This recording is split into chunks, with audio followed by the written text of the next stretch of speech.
data changes, and so you've got to make sure that you're looking at the data in a constant way. So what I always do is I literally brain dump everything I'm currently doing and everything I want to do. So I got very specific from like the Instagram stories or the like sending this to this client, like got very specific in what I was doing. And then from there I looked at that list and went, where actually is A, the data, and B, the joy coming from? Like, I know it sounds very Marie Kondo, but like what actually excites me in business. And I think that's what I learned a lot from you, Ellen, as well, is like you create a business to do what you love. And so if I'm really not loving this service, there may be data behind it. So I've got to look at, do I actually, like, if I let go of this, would my business totally fall apart? If the answer is yes, then it may look like, outsourcing it or streamlining it more. But if the answer is, oh, I don't know, I actually would just eliminate something for a month and see what would happen in my business. And so a lot of the time, it had very minor impact. Can compare, because it's like, in business it's always that trade-off of like time and money, right, and energy. And so you've got to look at like, yes, I may lose $100 by not having this task here, but I'm gaining so much more energy to make more money here.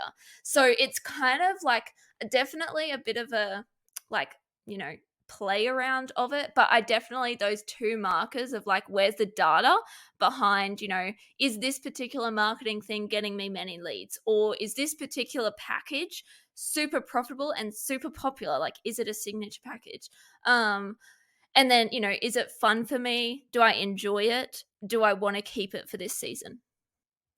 That is such a great tip. I love that concept of trying trying to test something out for just a month to see what the actual impact is. Like just removing it for a month and seeing if there really is drastic changes to your business, because sometimes the things that we think are urgent and important, just because we're so in the habit of doing them, when you remove them, you're like, wait a second, I didn't even realize that that was gone at all because my business showed zero difference, right? So maybe actually if you could give us an example of a profitable task and data point that allowed you to see it or determine it as a profitable task. I think having a tangible practice, or not practice, example would help people see this in practice.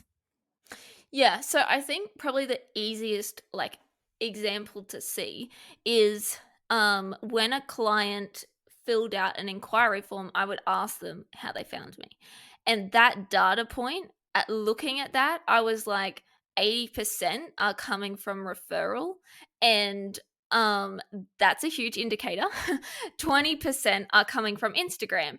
So that's also a huge a huge data point. And obviously those who hadn't filled an inquiry form that I had pitched were coming and like, booking as a client. So those three things, I looked at that and I was like, man, they are really profitable here because it's bringing me in clients in a consistent basis.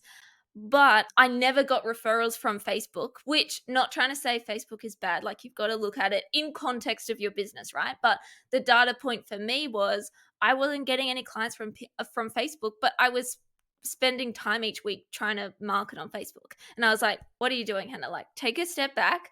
You can remove that and really hone in on those other three things that are getting you clients. So you've got to look at the data points, but you've also got to make sure that you have the ability to track the data points, right?